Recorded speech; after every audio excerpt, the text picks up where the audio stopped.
लंका जीती, लेकिन अभिषेक विभीषण का किया, स्वयं वहां के राजा नहीं बने, वापस अयोध्या वापस आए। और अयोध्या आने के पहले भी वे प्रयागराज में रुकते हैं और हनुमान को छद्म भेष में भेजते हैं, हनुमान जी से कहकर के जाओ, ऐसा तो नहीं कि भरत के मन में सत्ता का मोह आ गया हो, अगर वह शासन करना चाहता है तो उसको कर लो, हम दूसरी जगह देख लेते हैं। लेकिन जब उन्होंने देखा गाढ़ प्रेम भरत का कि अगर राम निश्चित तिथि में नहीं आएंगे तो मैं आत्मदाह कर लूंगा, तब हनुमान जी ने अपना सही स्वरूप दिखाया, कहा नहीं हो तो प्रयागराज में आए हैं, बस आपका संदेशा मिलते ही वे यहां पधार जाएंगे।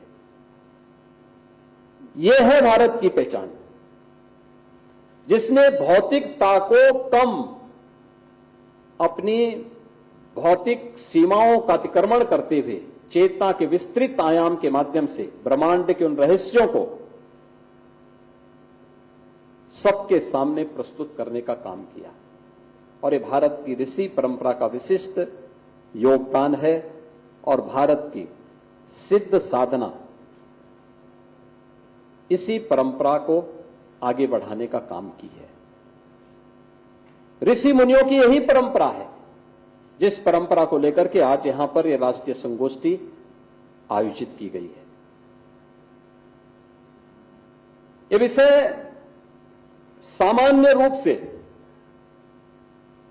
भौतिकता के पीछे भागने वाली वर्तमान समाज के लिए यह विषय रूखा हो सकता है, लेकिन एक सच्चे भारतीय के लिए रुचि का विषय होना चाहिए।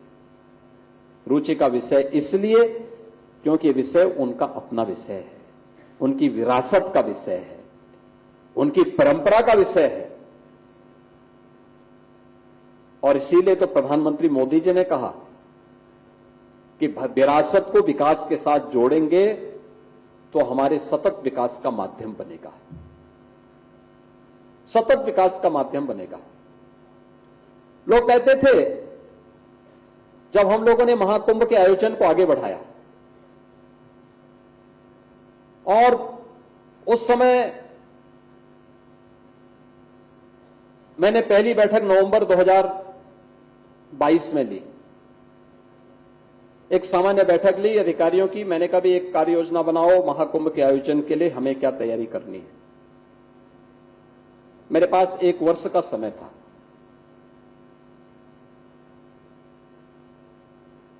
कि हम इस दौरान इस तैयारी को आगे बढ़ाएंगे, क्योंकि कोई भी कार्य सरकारी, उसमें कोई भी कार्य होता है तो उसकी एक विस्तृत रूपरेखा पहले प्रारंभिक अध्ययन होता है, फिर उसके बाद उसके विस्तृत रिपोर्ट तैयार होती है, फिर उसको क्रियान्वित करने की तैयारी होती है। तो लगभग 1 वर्ष का समय इन सभी चीजों में, इसी प्रारंभिक उसमें खर्च हो जाता है। और फिर उसको जमीनी धरातल पर उतारने के लिए प्रभावी ढंग से कार्य करना। अच्छी टीम का चयन नहीं किया तो आप बिखर जाएंगे, आपकी स्थिति वैसी हो जाएगी जैसे दिल्ली में कॉमनवेल्थ गेम्स की हुई थी। कॉमनवेल्थ गेम्स संपन्न हो गया, तब तक स्टेडियम के निर्माण के कार्य चल रहे हैं, सड़कों के काम चल रहे हैं, और भी आधे अधूरे। और महाकुंभ के इस विस्तार का मैं अंदाजा पहले से लगा रहा था कि श्रद्धालु आएंगे, लेकिन मैं श्रद्धालु के अंतःकरण के भाव को भी जानता था कि धार्मिक श्रद्धालु अनुशासित होता है। अगर आप उसको छेड़ेंगे नहीं तो केवल अपने गंतव्य में जाकर के उसी शालीनता के साथ, उसी अनुशासित भाव के साथ वह वापस अपने गंतव्य की ओर प्रस्थान करेगा।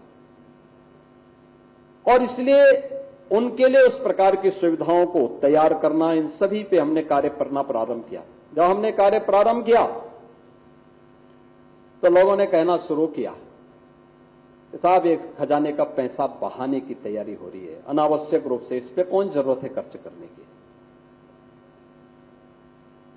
यानी हम लोग आने वाले श्रद्धालुओं के लिए कुछ सुविधा देना चाहते हैं तो कुछ लोगों को उसमें बुराई नजर आ रही थी। उन लोगों ने उसकी क्रिटिसाइज करना शुरू किया। आलोचना भी तथ्यात्मक होना चाहिए, लेकिन नहीं, उनकी दिमाग की खुरापात थी, उन्होंने खुरापात करना शुरू किया। हमने उसकी परवाह किए बगैर अपने कार्य को आगे बढ़ाया। मैं मानता था कि हमारी सरकार को 7,000 करोड़ खर्च करने होंगे। सीटी का एक डेवलपमेंट प्लान तैयार करके उसको एक समय सीमा के अंदर हमें ठीक करना होगा और फिर एक अस्थायी सीटी के निर्माण के लिए जो भी कार्य होने हैं समयबद्ध तरीके से इसे आगे बढ़ाना होगा। महाकुंभ के नाते प्रयागराज के अंदर उसकी पूरी कायाकल्प होनी है। रेलवे स्टेशन को ठीक करने होंगे, बस स्टेशन को ठीक करना होगा, एयरपोर्ट को ठीक करना होगा। प्रयागराज आने वाले जितने भी मार्ग हैं, अयोध्या से, गोरखपुर से, काशी से, लखनऊ से, चित्रकूट से, रीवा से, इन सभी मार्गों को चौड़ीकरण करना होगा। जगह जगह पार्किंग के स्पेस देने होंगे, सब कुछ करना होगा, जन सुविधाओं को बढ़ाना होगा और इन सभी कार्यों को एक समय सीमा के अंदर पूरा करना है। 7,000 करोड़ का मैंने एक बजट स्वीकार किया, उसके लिए स्वीकृति दे दी। कार्य प्रारंभ भी हुआ, लोगों ने क्रिटिसाइज करना शुरू किया। टीम को मैंने पहले दिन कहा, मैंने कहा रिपोर्ट केवल मुझे करोगे और रिपोर्ट करते हुए तय करना कि एक समय सीमा के अंदर हर हाल में कार्य होने हैं। मैं जानता था ये जो 7,000 करोड़ हम खर्च कर रहे हैं, यह उत्तर प्रदेश की जनता का खून पसीने का पैसा है, लेकिन इसके बदले में हम उत्तर प्रदेश को 3 लाख करोड़ रुपए रिटर्न करके वापस देंगे और दुनिया को ये बताएंगे कि आस्था आर्थिकी का कारण बन सकती है। हमने उसकी ताकत को समझा नहीं है। अगर हमने उसकी ताकत को समझा होता, दुनिया ने अगर पूर्व सरकारों ने इसकी ताकत को समझा होता, तो उत्तर प्रदेश को 2017 के पहले जिस बदहाल स्थिति में इन लोगों ने पहुंचाया था, उत्तर प्रदेश पहचान के उस संकट के दौर से कभी नहीं गुजरा होता।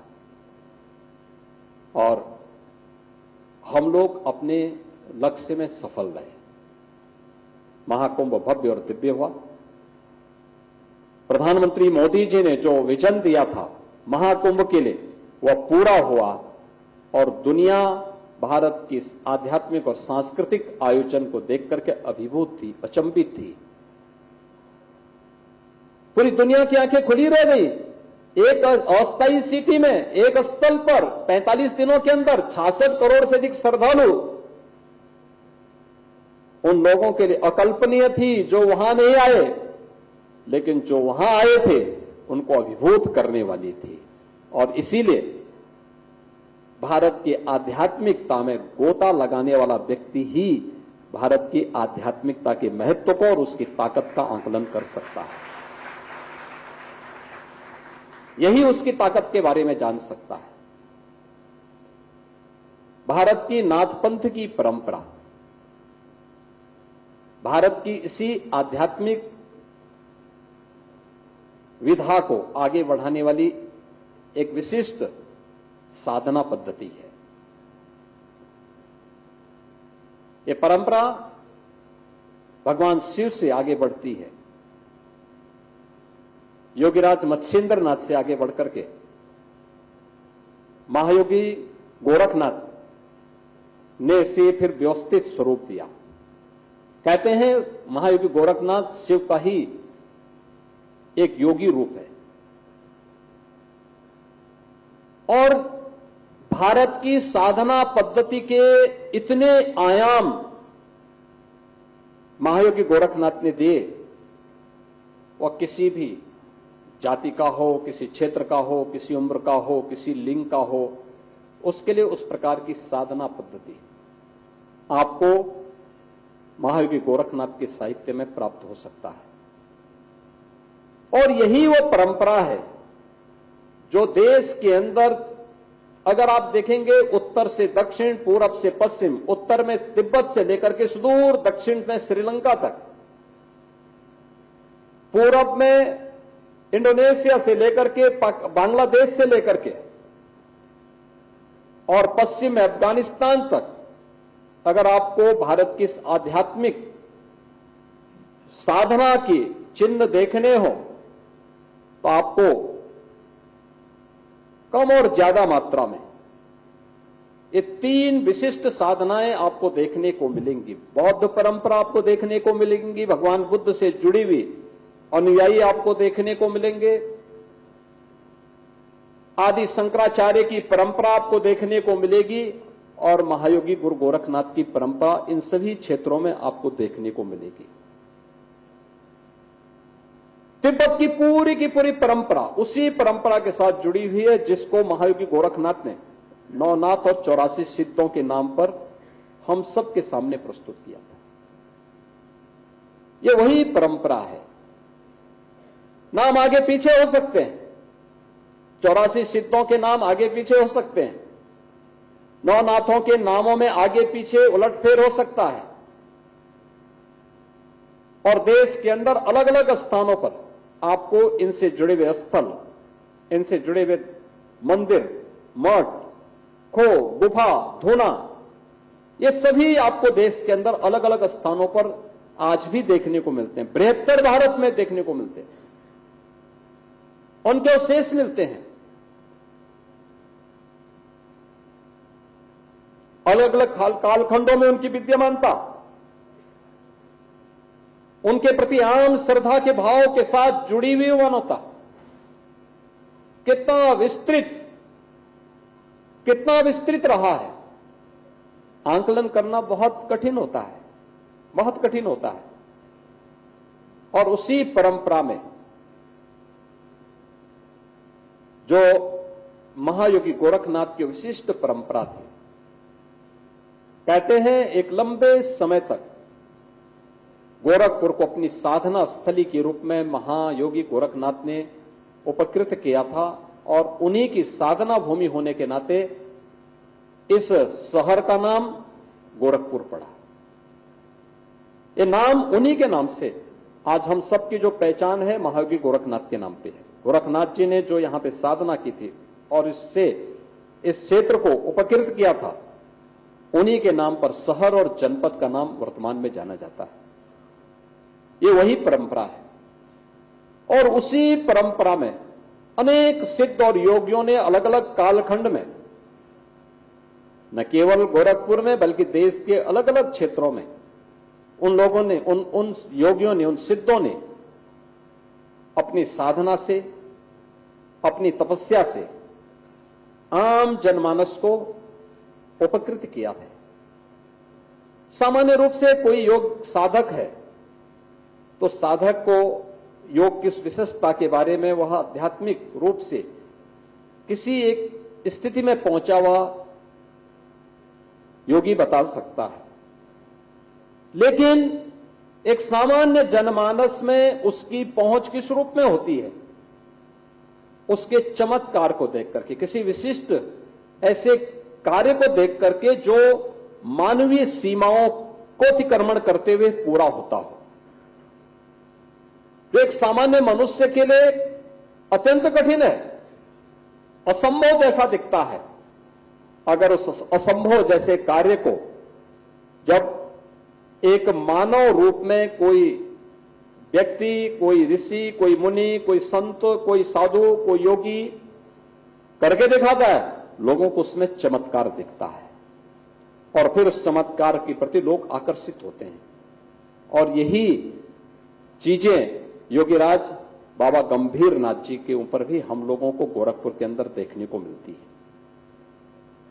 योगीराज बाबा गंभीर नाथ जी के बारे में, जिन्होंने गोरखपुर को एक लंबे समय तक अपनी साधना का केंद्र बिंदु बनाया था, उनके बारे में मान्यता है कि 1870 के दशक में उनका गोरखपुर में आगमन होता है। तत्कालीन गोरक्ष पीठाधीश्वर योगीराज बाबा गोपाल नाथ जी से उन्होंने योग दीक्षा ली, और योग दीक्षा लेने के उपरांत कुछ समय तक उन्होंने गोरखनाथ मंदिर में रह करके एक योगी के रूप में वहां की सेवा के कार्यों के साथ जुड़ करके, गुरु सेवा के साथ साथ मठ की सेवा करते हुए उन्होंने कुछ समय यहां व्यतीत किया, साधना भी की, यहां की सेवा के कार्य में।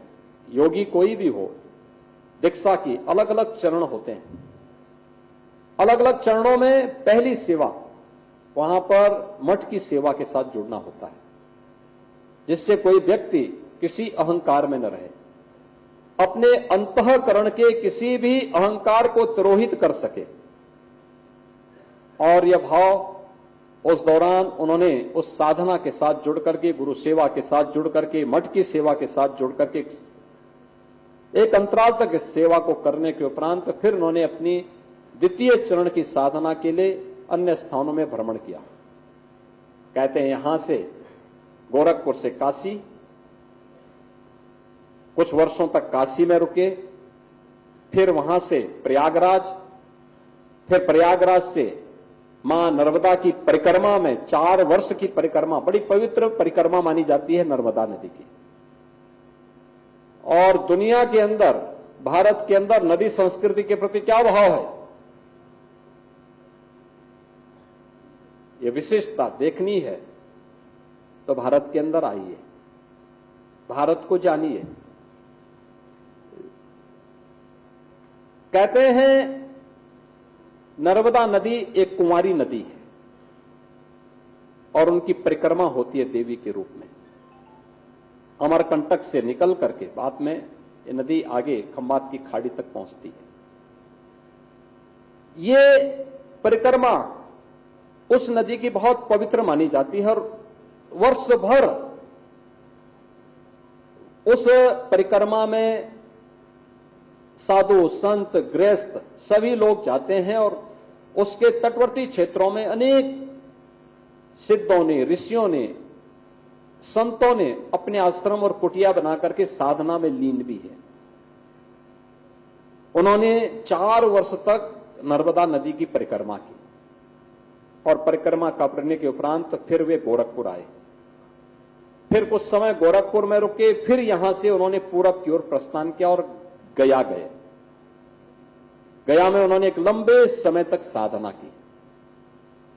लंबे समय तक साधना के उपरांत फिर वे गोरखपुर आए।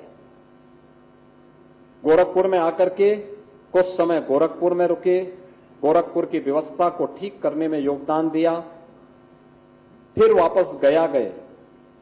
लेकिन कहते हैं कि 1906 से लेकर के 1917 तक 11 वर्ष तक फिर वह गोरखपुर में ही रह करके उन्होंने अंतिम यात्रा गोरखपुर में ही 1917 में इसी गोरखपुर में गोरखनाथ मंदिर में रह करके अपनी अंतिम यात्रा को यहीं पर तिरोहित किया।